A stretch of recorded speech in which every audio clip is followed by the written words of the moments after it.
Good evening. It's Thursday, June 12th, and this is the Convergence Report with Mike Thomas. I have special guest today, Betty Gudel from Betty on the Go, and a couple other guys I'll introduce in a minute. Tonight we're going to kind of do like a little election roundtable. It is election night in Ontario. There's still, there's about 2.5 hours left, so don't think you don't have time to vote. 9 o'clock, it's live stream if you're watching now. This should be the big reminder for you to get up and go, but you have to 9 p.m. and we're going to kind of show you what you need to do in case you need some more information in a little bit. But don't forget, it is election night, and it's very, very important to vote. Again, we'll talk about that a little bit later. You're watching XE. I'm trying to get the flow going here. You're watching XE's TV, the best live stream of internet programming in Windsor, Essex, live stream through Knoxstrom Digital Media right here at the Downtown Windsor Business Accelerator at 720 Olette. And we do tell you, please subscribe to our YouTube channel. We're well past, I think, still over 25,000 total views for all the shows that we have. We currently have the 4 shows: the Convergence Report with Mike Thomas, Betty on the Go, Beyond Incredible with Ashley Nicole, and Jock Talk with Brett Hedges. So please tune into that. Please subscribe to our channel. Okay, and again, and I could like us on Facebook. Whether or not you kind of search us for our personal Facebook, but do like Knoxstrom Digital Media on Facebook to get the latest up-to-date news on what's happening with Knoxstrom and XTV during the week and what's going to be on our shows. Okay, so that's kind of what we're going to do there. And really, this is how it always kind of builds into at least the Convergence Report, and I know Betty on Go kind of relies on a little bit too, but I call it Facebook, I call it the Thought Police. I saw that, and what we've seen, it usually comes from the immediacy of Twitter, Facebook, and all the other social media that really actually drives the elections nowadays, that the current politicians really did use Facebook and Twitter, and hopefully, well, I think they thought to their advantage. I guess we're going to find out tomorrow. Or no, we'll find out tonight after 9 o'clock when the results start coming in. Okay, so with that, I'm going to kind of just clip to where I'm at. It is Ontario election 2014, and we do have a couple special guests tonight. We have Justin Fournier. He's here. It's over to my right, my far right, sitting beside Betty.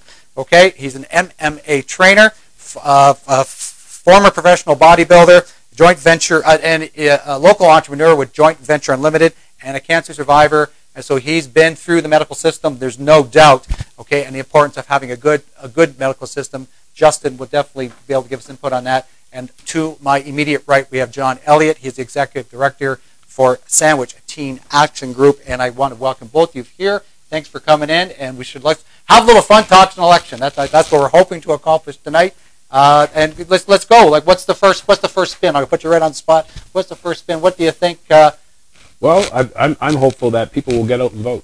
Okay. Because your vote does count, and I know, sometimes people they get beat down a little bit, and they look at their lives and they just think things don't change. But it's still important to get out there and vote. For me, it says come off the sidelines and get in it. And you have some background with that because you're now running for Ward 2 Windsor City Councilor. Yes, so you absolutely, and did you run last? Yes, I ran in the last municipal election. Okay. Unfortunately, I lost by 3 votes. After the recount, it was 5 votes. Okay. And I mean, how many people can ask themselves, did I vote? That's right. And all those people who missed the votes, I mean, you could have easily gotten it. 3 votes. When you're that close, yeah, every vote counts, and that's really what the importance is of every vote counting. And we're trying to, and not to be, and this is the problem. This is the problem, I guess, with this election, and we've seen a little bit with these elections before, all the elections, federal and some municipal, and definitely lately with the Ontario election, is that so much is thrown at you, and some of it's negative. If we want to call it slander and being libelous, man, it's really close to that. They had some crazy things happening throughout the elections, right up to the end, where now Tim Hudak and the PCs, they've been accused to redirecting people to wrong polling stations. Okay, so then you have to think about people electing, and if you were told to go here and you went there and they said, oh, you're not supposed to go there, you're supposed to go across town over here or 4 blocks away, sometimes it actually discourages your vote. So you can't have those types of things, and I say in this day and age, happen to you. Not the only discouragement for voting, though, to be honest. If I checked my Facebook feed this morning, one of the first things that I've seen in my younger opinion feed was that people were we feel so disenfranchised at my age group, it almost feels irrelevant for us to even pay attention. Why would we even pay attention to the hype that we now understand it feels so much smoke and mirrors. It feels like we don't connect with any of these candidates. None of these candidates are candidates that we feel we see in our actual daily lives. We don't feel that we see the things that they do in our daily lives. So what are we supposed to be excited about? What are we supposed to get off the sidelines for? To me, I respect someone like John because he's right at Stag, helping kids, mentoring them, trying to actually change their lives. You know, from cleaning bathrooms to writing, you know, letters of recommendation. This guy actually goes and changes things. But then I'm sitting here and I'm asked, well, what do you think about said person in this provincial election, where we don't connect with them? They don't. What do we feel for them? You know, when I turn on Chris Daughtry, I instantly feel his song, and yet the people who are supposed to be singing songs to the masses and saying, hey, let me inspire you about this problem over here and how I'm going to solve it because I'm your elected representative, that's not there. And it's interesting to me that the age of Google that my generation has grown up in is supposed to slow down our thought processes after having the generation of Steve Jobs before us give us all of the tools to speed it up. So we are better at looking at the truth. It's easier to see the lies, and it's easier to see through the smoke screens. And the second they see through the smoke screens and they feel that 3 of 5 candidates are smoke screens, then the other 2 get lumped in with their thinking also. So the real problem is nobody that is a candidate, whether they're in provincial or municipal, it really seems like, for the age group of 25-year-old entrepreneurs like myself that are going to actually build the rest of the world. Well, let me go back. Let me go back to, like, as I put Facebook Karma back, I kind of flip back to it for a second because that's what I've been saying on my show for about the last 6 months, 8 months, whatever. When I talk about anything that I find, Rob Ford is the easiest guy because how could he get caught again? How does he not know it goes to a smartphone? How does he not know that every step he takes is being filmed to a certain extent? So how does not a politician, even the ones in this current election, not be able to get it together with the voters, knowing that everything they do is going to be on Facebook, Twitter, or some kind of social media? The problem with what you just said is that is the system. The system is you should get more Kanye attention to get more votes because you're more relevant in the mainstream media. It's actually almost amusing to follow Rob Ford. But because you're so busy following Rob Ford, you don't know who he's running against because he's the guy you've heard about. Oh. So interestingly enough, understand that everybody in the world, half of the world, has an 85 IQ, and not everybody rationalizes their own decisions to the same level of degree. So some mass hysteria will be led towards mass voting in the wrong way.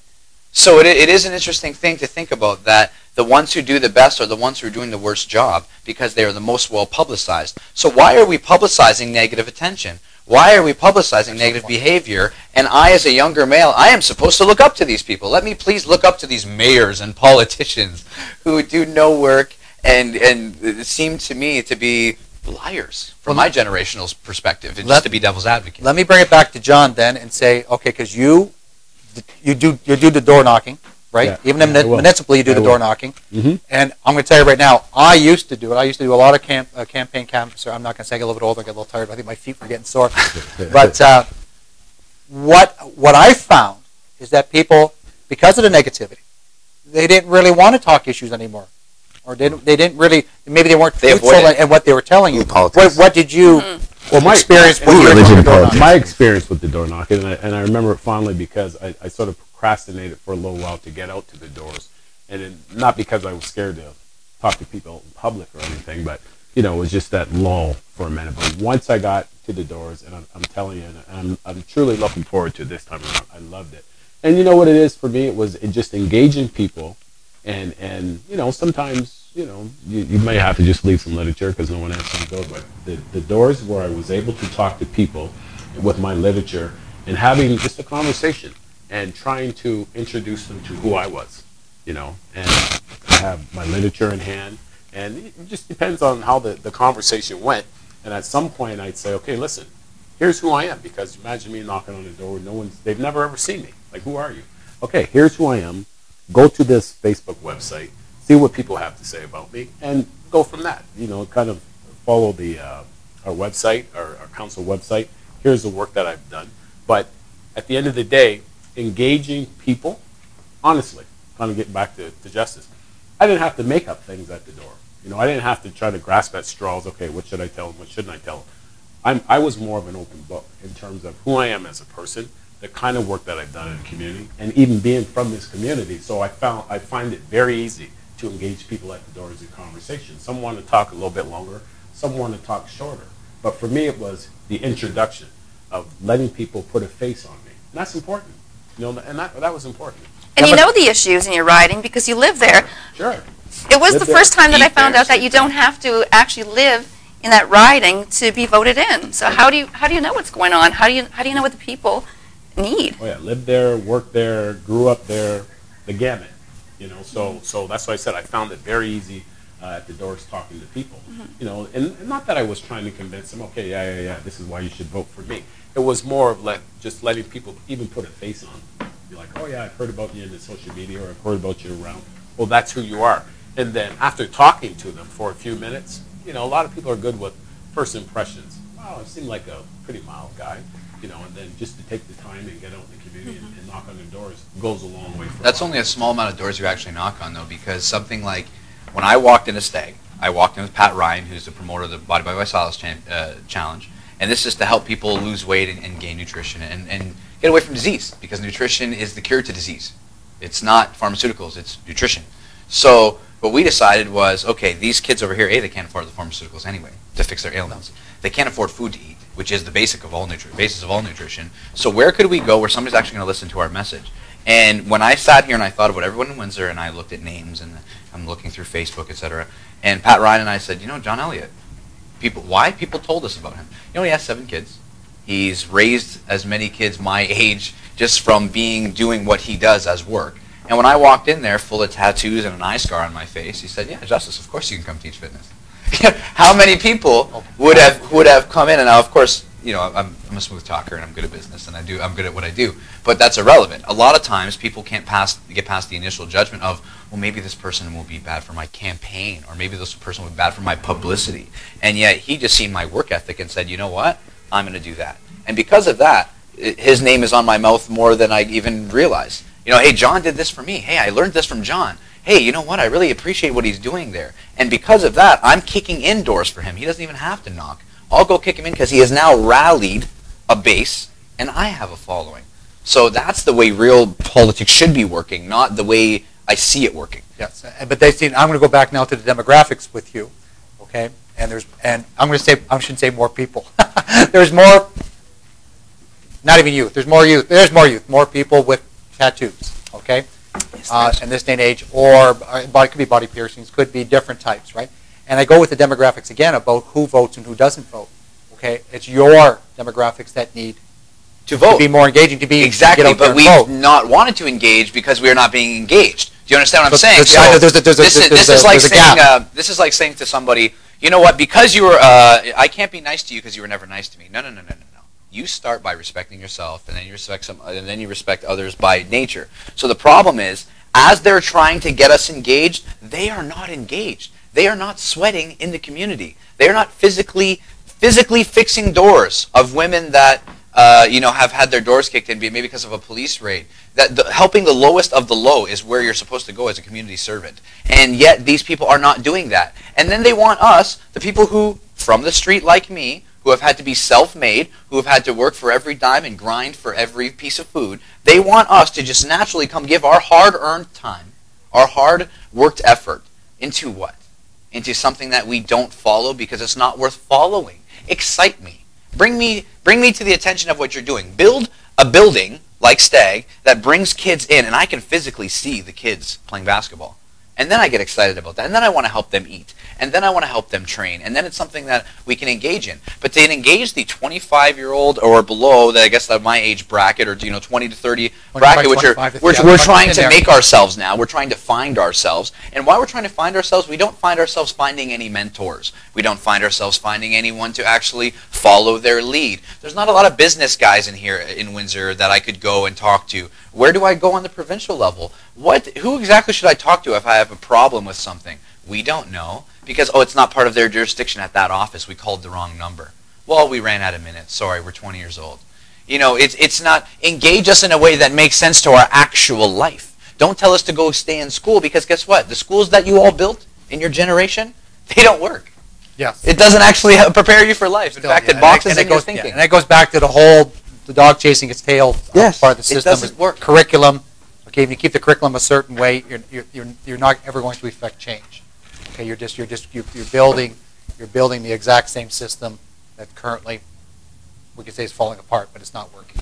It's not working, even for politically for an election. You're feeding the cancers. That's the problem. You have to cut cancers out. Bad ideas need to go away. They get replaced by solutions, which are good ideas. People who get in the way of change, in history, they usually get out of the way by somebody. Now, in order for change to happen, somebody may have to get angry. So if you look at the people who changed things, John Lennon was angry when he wrote Imagine, and Martin Luther King was angry when he had a dream, and Bruce Lee was really angry when he realized that people didn't express themselves honestly in everyday life, and that's why he changed the way martial arts was practiced, that it is just respect and expressing yourself. Like respect yourself and respect others that Stag has had. When I walk in there, there's a picture of Bruce Lee on the wall, and Martin Luther King, and Bob Marley, that people have, that he's gotten kids to come and paint. Which if you're not inspired by that these kids were inspired so much by this figure that they painted on a big brick wall, and I walked through that school, now I'm inspired. Now John Elliot has my vote. But to ask me, well, this provincial person over here who did one interview, who didn't say anything worth hearing, now I'm supposed to be rallied to their cause. Seriously, do something. So that's where I have to bring it back, and I have to bring it back, and I'll bring it back to say to John again. Okay, so what do we need to look at? Because being an election night, what do we need to look at to start building that bridge? Okay, Well, between the youth that are saying, I'm not going to vote. So if you're not going to vote, you're not going to change it. Okay? But they may change it by not caring about the system. See, it's called the off-the-grid system. Get off of the grid. We don't need you to teach us. We can train ourselves. Google will teach us faster than you can. It's still outside of the current system, though. That is the current system. It's just been ignored. Work a bit. You know what? You want to engage the young people. Like, you have to physically come into their lives. You know, and I was not talking about a politician needs relate to them. Don't be a politician. Be a person to a person and affect another person's life. I would rather that is political. That is political. I would rather Martin be a Luther King person was more political than anyone who ran for office. Yeah. What I like about Stag and all the artwork, some of those kids are truly talented, and there's a great opportunity to showcase their talent, and it actually gives them a place where people could kind of go in and go, wow, you painted that? Right? So I think that's the greatest compliment, because sometimes some kids maybe are not that great at math or science, but obviously they're truly talented at something. So they you're play feeding the their piano talent, by ear. right? Okay. And allowing them to grow. So it does. Okay, and to get back to answer the question, what Justice is getting at, you have to relate to these young people. You have to physically, mentally relate to them. Like when you come in contact with these people, you could either be up there where you're at, or you can come down on the level where they're at, and just engage them. And I agree. And I said that's why I'm trying to find out. I'm trying to get more to the root. Okay, and what I'm saying, this is not the first generation. Okay, I'm at a generation. I'm gonna give up my age, but I'll say 49. I just go like 49 plus. Okay, I don't do that. I got started the second count. But my brother's a little bit younger than I, and he was in that other one. That again, they were lost souls. He's about 40, mid 40s. Okay, and they were left out. Okay, this is not the first generation. Okay, or the first group 20 to 30 to 40. That makes me more sad, not more enlightened. So that's what I'm saying. It's a larger scope of a problem than we're realizing. Mm-hmm. So I keep coming back to the same thing. Like, how do you? That's the system we have. I don't want to do the big pullback. Are we not finding the right candidates? Are we not? No, and that's about mobilization. We're not doing the things we need to do because we're building a large lost generation that don't want to vote, don't want to participate, tired of not having a job, tired of not making good money, and it's not the first time. I fought these same battles 25 years ago, and we're still doing them today. You know, and I find they just do not relate to, let's say, even the communities. Coming from like Toronto or Ottawa, coming right into the communities where the people are getting involved in, what's happening on the grassroots level a lot of times. Yeah, I understand. You're a politician. Your schedule's very busy. You can't do this. But ultimately, if it's the community of people that you want to vote for, you have to engage them. You got to engage them. You got to come there. They have to be able to see you, meet with you, and come across as okay. At the you got to come off as straight up. Not a career politician. We're all people. Don't leave politics to career politicians.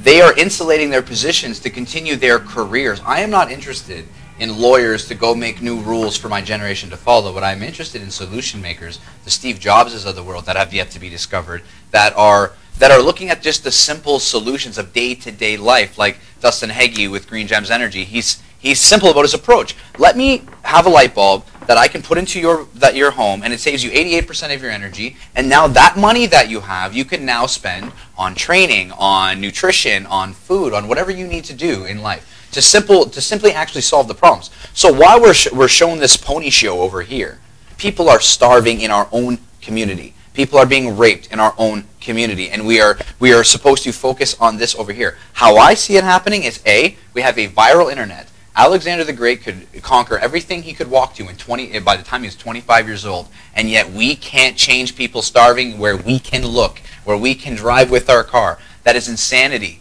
The only problem is the way of thinking. So what I have done is I went and made Just Training and Joint Ventures Unlimited. Just Training to me is, let me get right to the root of the problem. Let me go into these communities, to the hardest communities like the West End of Windsor, and let me teach kids philosophy, ideology, a little bit of history. Let's get them excited about progression and success. Let's get them motivated and mobilized towards John's cause, who he will now affect change. So what has to happen is people like me and John linking up saying, you know what? These kids think I'm pretty cool because I have these tattoos and this size car, and they like MMA, and we're using that marketing. And you know what? Let me tell every single kid I encounter or adult that I encounter, you know, have you met John Elliot? Have you heard about what he's doing? That's how you change not just politics, you just change the world. You promote positive things. You promote positive thinking, and you don't leave it in the thinking. You promote positive action by doing positive action. So the problem is, when we're having talks, it stays talks. I'm a talker, but I don't like to just talk. I like to go do something, and John does things. And these are the kind of people that are going to do it, not career politicians. Guys that spent their whole life actually working and grinding on the street level. That's who I would like to vote for. Give me somebody with no degree. He got kicked out of high school because he was a badass, and he couldn't wait to go change the neighborhood. That's exactly who I would want to be voting for. Or someone who's raised 7 kids to do all kinds of walks of life and jobs. I can relate to him. He has daughters and sons as old as I am. For me not to bow to his wisdom is to not respect myself. And how do young people go and vote for somebody that has never related to them? Okay, that's the issue. That's the issue. It's a big problem. It's not a little problem. That's why guys like Russell Brand are out there promoting. And I mean, relate to them in the finest of little things. Like, I was invited to an event where they came and they spoke to a bunch of us youth.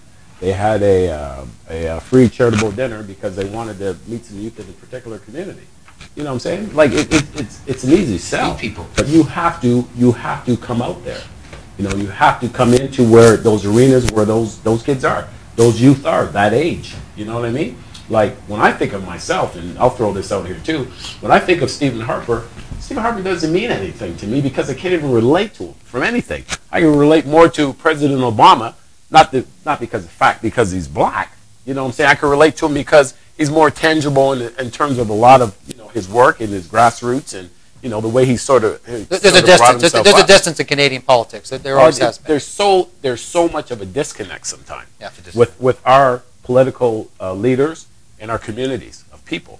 Why that is? Well, we could spend hours upon hours trying to dissect that, but the thing that I always pride myself on is I want to relate to people, like whatever, adults, young people, whoever. Let's relate. I'll skip my dream job. My dream job, because it's not my dream job. The dream job tonight, is Ontario Premier, and there's 3 people: Andrea Horvath, Kathleen Wynne, and Tim Hudak. And actually Michael Schreiner of the Green Party. Actually, this is their focus, their goal, and it's like they've thrown everything into the basket. They don't care. As far as name calling, slamming each other back and forth, court charging, accusations. I've never seen this American-style politics kind of creep into Canada the way it's done. That's not politics. That's called immature behavior for grown adults. Yes. Now, regardless of what parameter, arena you want to compete in, you have to have some basic human principles of morality and ethics. It's funny how the founders of the laws or the founders of the systems in which these politicians, career politicians, want to practice, if they went and read Plato just once, just read the New Republic one time and tell me you're going to keep acting the way you're acting. Oh, you do because you're an actor. You are a paid actor. You are a tax-paid actor. Thank you very much for your acting job on the TV tonight. But I'm not interested in anything you said because you were calling him an idiot or what have you. We don't call each other idiots in 2014. We don't insult each other. That's not the way of the future. That is not how we are going to progress things. I am a progressive liberal insult master.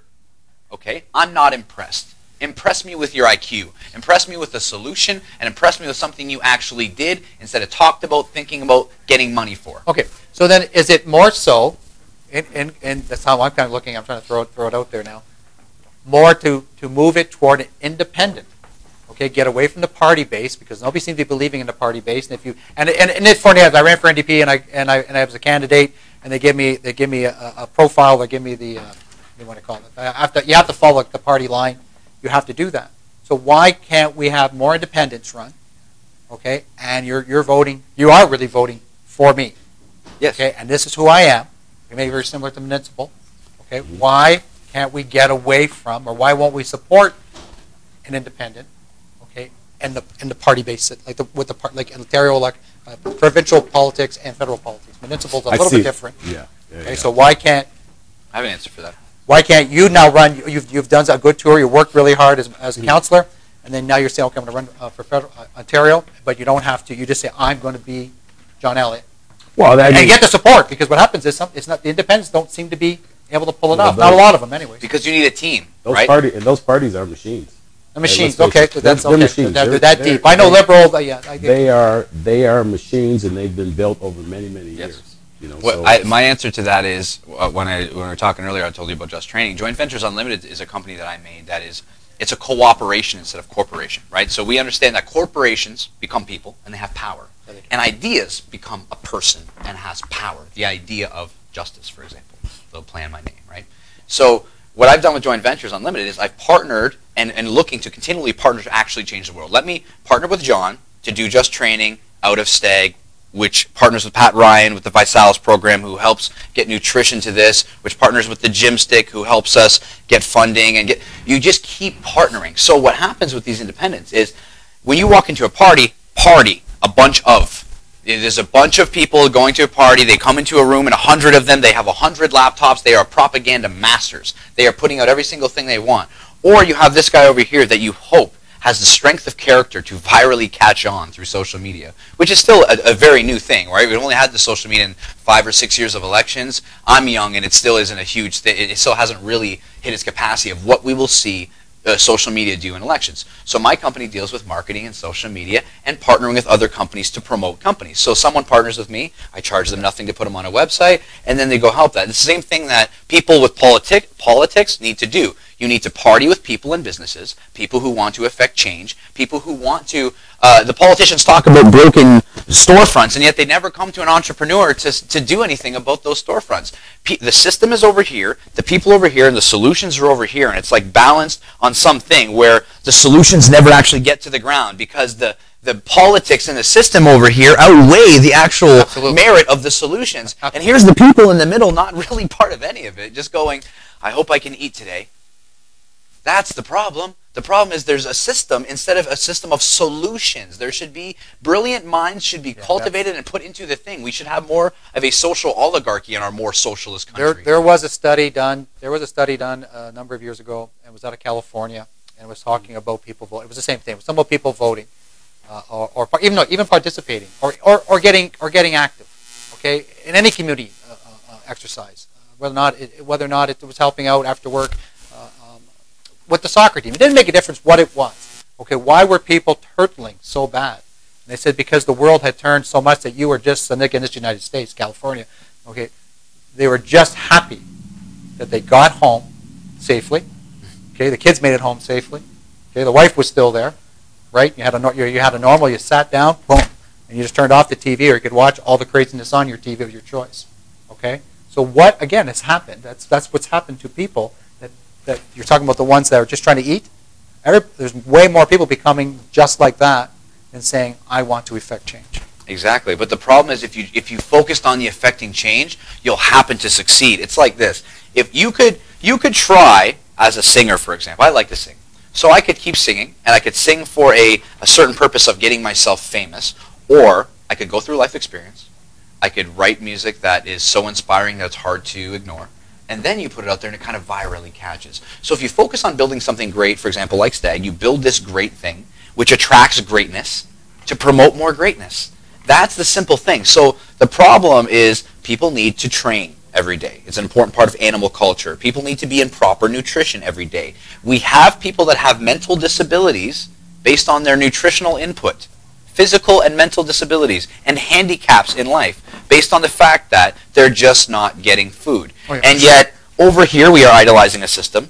Over here we're idolizing a system of Hollywood and idolization of greed and power. It's always been there, but that's exploded greatly. Yes, with TMZ, that's exploded. But the politicians are getting paid by these people. The politicians seem worse than them.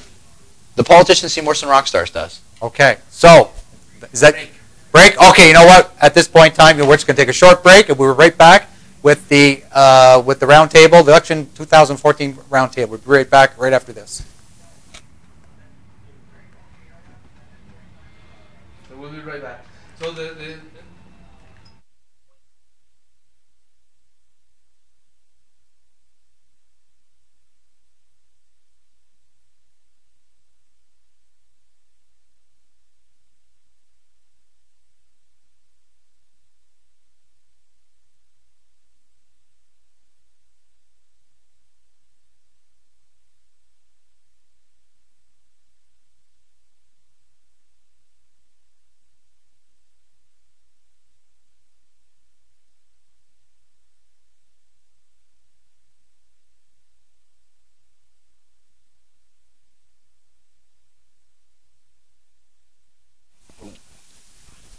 Okay, and now we're back. Okay, with the Convergence report, and Betty undergoes look at the 2014 Ontario election, which is happening tonight.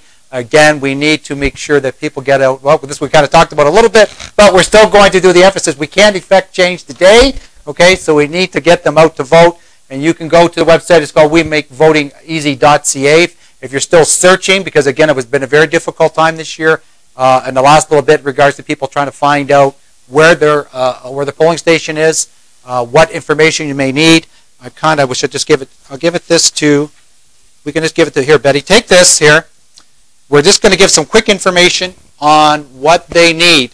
Okay, read off there. If you already, everybody actually got this in the mail. Yes. That was free in everybody's mailbox. If you look in your mailbox, it's actually a great big pamphlet. It tells you everything from A to Z about voting, and there's no excuse because you can vote, advance voting or whatever. But what I was going to ask you is they also have a new ballot where if you don't like a candidate, you can just put that in, say you're voting, but you don't like any candidates. What exactly what do you think of that? I'll go with John. We'll look with John with that. Maybe they should actually have something on it, like a question, like what would you like to see? It's a form of spoiling your ballot, politically correct, I guess. You know what I mean? Some people go in and they purposely spoil their ballot. So if it's there's a box where you want to vote, you want to go exercise your vote, but you don't really care to vote for anyone, and you put in that box. I don't know. Does that guy get to win? Can none of the above win? None of the above still can't win. Exactly. Maybe if there was something like a little blank spot where you could fill in who you'd like to see or what kind of changes you'd like to see. Like, I mean, some of these decisions that we make in Windsor, like Justice and I were talking about, for instance, Adventure Bay. I mean, it's a really great, beautiful place, but it's expensive for the average family. If you have 7 kids, how do you go at $16 a pop plus tax? I mean, it's $150 a day. If you have a big family, you know, unless you have both parents that are working real good jobs, that's what it would require. But so it's not accessible to everyone. Yeah. And now they spent all this money on it, but what they didn't investigate is the flooring. So all of a sudden they put all this money into the flooring and then realized, well, you know what, the deck is really slippery. Now we've got to pull it all out and get some new stuff. Why wouldn't they just have someone... Project managers are not project managers. They're professional politicians. They are not project management business people, which is why they should not be making $80 million decisions. And the same thing with the skating rink, it doesn't right? make sense, yes. Let's put in this and waste money for no reason. The $60,000 skating rink, all they had to do is, if someone had this idea, say, you know what, I have this idea. There's a skating rink like this maybe in California. Let's fly someone over. They can go and have 10 kids skate on it. Let's see how we do. But they don't, and then all of a sudden they put it in. They go, oh my gosh, it's way too dangerous. And it took away the whole skating season for a lot of kids because it's a free skating rink, and a lot. That gets back to, okay, and we're talking about the city of Windsor, the corporation of the city of Windsor. Okay, we're talking about, again, it goes back to the politics of it all, because you have the councilors are the overseers to this. Okay, that's the reality. And if they give the project off, that's fine and dandy, but they have to ensure that the proper job's done. Okay, and then if they didn't, that's got to be the change in the election. If someone like John is in there where he's actually in it, then he can actually. Well, and you know what? I don't have a problem against Adventure Bay. I think the more venues we have for family, fine. But from a grassroots perspective, you know, like we lost our community center right out of our community. Right. Now you have an age group of kids that, number one, the parents can't afford to take them to Adventure Bay. And also now they don't even have a community center where they can go. So where are they? Now they're in the streets. Now they're in the streets. There's nothing there. So. Okay. And so I'm going to go back to the same vein, and again I got the slide up there, and I saved it for this because it's still election night, and an election's coming this fall. Okay, in regards to municipal politics, and it's about bad politicians that are elected by good people who don't vote. So I keep going back until we this particular election we can't. It's tonight. Okay, until we can affect that change, and a little bit talking about that's people running independently and being successful. Okay, maybe that's the push we need to do with social media, with Facebook, with Twitter, etc. We need people to at least choose who they think is the best person today. Okay, politician or politician, and then you've got to make them do it once they're elected. That's the second part of it. Okay, but even for the people that feels disconnect. They're the ones that've got to call more. Okay, not just one, because if one person calls all the time, they go like this. Okay, then two people call all the time, then they wonder if they're hanging out together. I'm going to use the old Arlo Guthrie.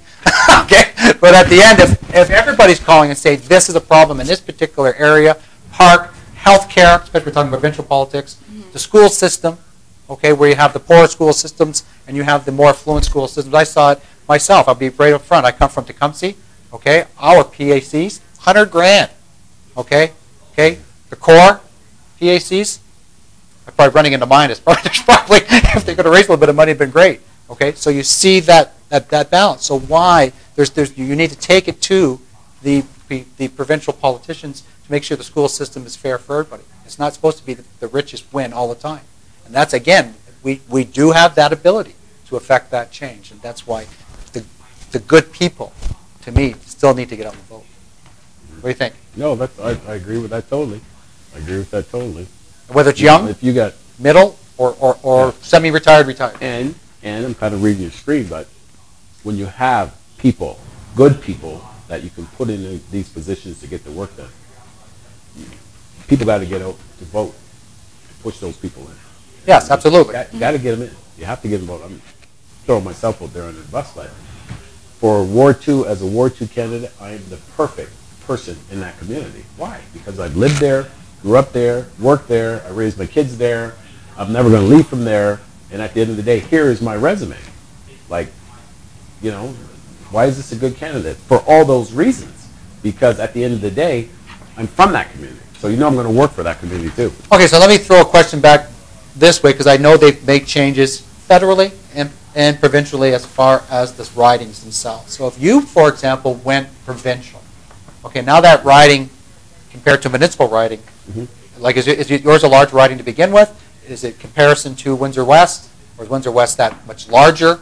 Is it more difficult for a politician to get around because they made the riding so large? Is it difficult to canvass to get around to everybody, and then once you're elected to be able to still connect with everybody? Well, yeah. I mean, like even for Ward 2. At the end of the day, you're one person, okay? Right. But having the job description to do the job, that's key. That's key. Okay. When you have your job description, you know, and I throw 5 things there, okay? You can't please everyone, but here's what the job description entitles. Okay. People vote you there to do the job.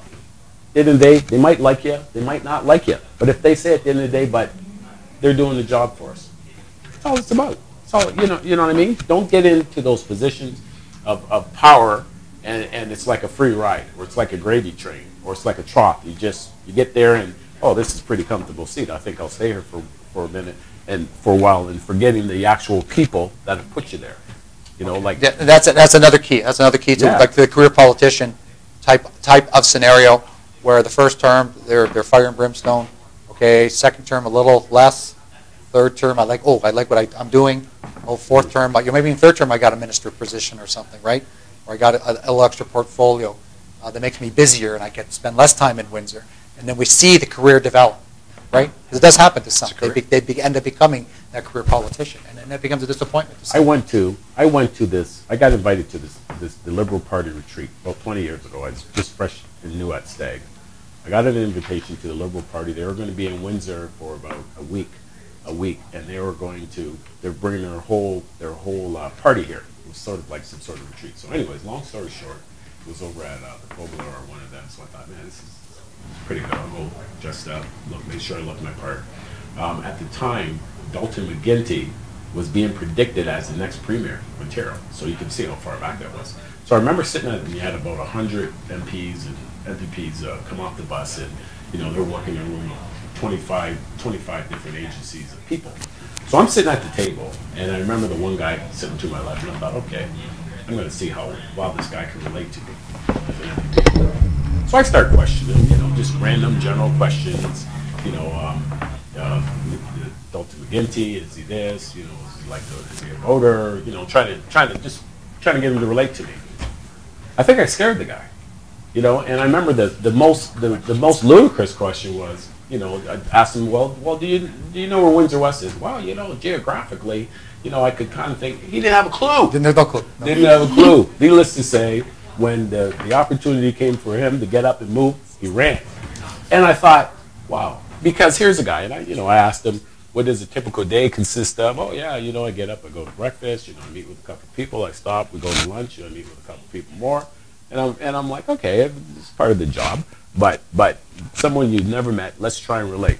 It was ridiculous. It's utterly ridiculous. I'd feel ashamed if I came across like that with anyone. I couldn't even just have a conversation. What keeps the system the same as it is, because the staffers just become, okay, you're focused. This is what your job is to do today, is do this. Don't do anything outside of that. Don't interact past these limits. It's very and I'll give you a great example. Was just for an example, the PC Hudak Party, okay, with all the new candidates running. If you didn't see it, and sorry, it's election night, so I'm going to say it. Okay, Brandon Wright, you could see he was reading script. He was not allowed to go off script. Okay, this was the party platform. And I was actually, you're watching them read it. You're watching them read it, because do not go off that. Don't get caught in a question. If your question is no comment, you move on. If you read it, you move. Okay, and that is, again, part of our current style of politics. And that's that's a really excellent point that we need. That's another thing. It's not only it's what do you call it? It's the glass house they're putting the politicians in.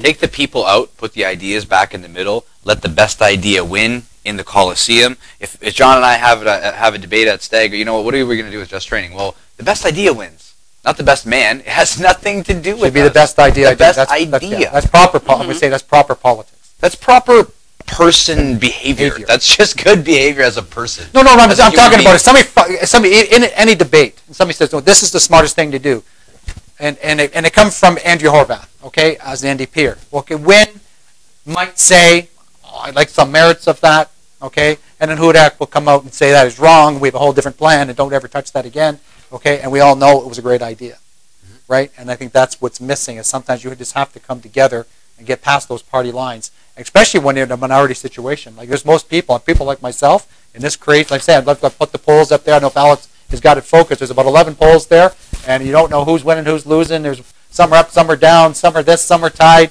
okay. Doesn't seem very transparent. Some of them are actually still hoping for the minority, because if they actually try to function properly within the minority structure, it's the best form of government.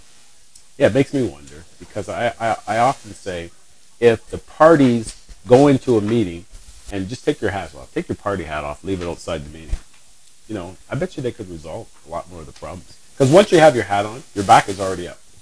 Okay? I like passion. I like egos. Take your hat off.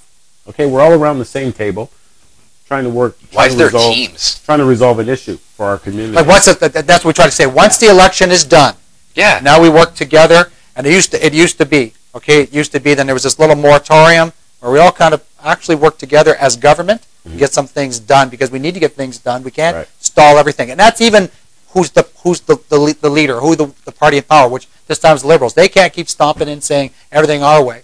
If you do it together. Okay? And then it's now, gloves are off, okay, because it's now election time. Is it leading the country or owning the country? I get confused as to what they are trying to do. Are you trying to own our province or lead our province? I'm confused. No, they want to own power. Yeah, they want to own power. Yeah, ownership is not really a just way of thinking. I guess, unless I'm just getting older, I missed it before from being younger. We've got about one more minute. To me, it's almost like the power now has become much of greater importance at any time that I've seen it in my lifetime. I know it's probably like that at one time. It was even crazier back in the day, right? But it just seems like they just want it. They need to have it. And once they have it, then it's the abuse of power that comes with it afterwards. So can you say it's money and greed? Still, yeah, absolutely. Take it out of politics. And we need to get past that. And if you are looking at your candidate and you think they're greedy, or money hungry and greedy, okay, then look at the next candidate. Okay, this has been the special 2014 Ontario election with the Convergence report and Betting Go with Betty Gudel with our special guests Justin Fournier and John Elliot. And we again thank you guys for coming on. And we had some great debate. And I think this should be a hot one. Who do you think is going to win? Yeah, quickly say it. I don't care. Okay, I'm going to say Gretzky. I'm going to say Gretzky and Percy Hatfield. And Prusa. You think Prusa's going to pull it off? I think Teresa Prusa is going to win too. Yeah. And you know what? She's a female, and I think she can relate to a lot of people too. And I think people want to see. And the big question before he cuts it: will they get over the hump and lead the minority government or majority? What do you think? Do you think liberals have got that last shot in there? I think so. Okay. I think so. Okay. Thank you very much. That's it. And good night. We'll see you next week with the results.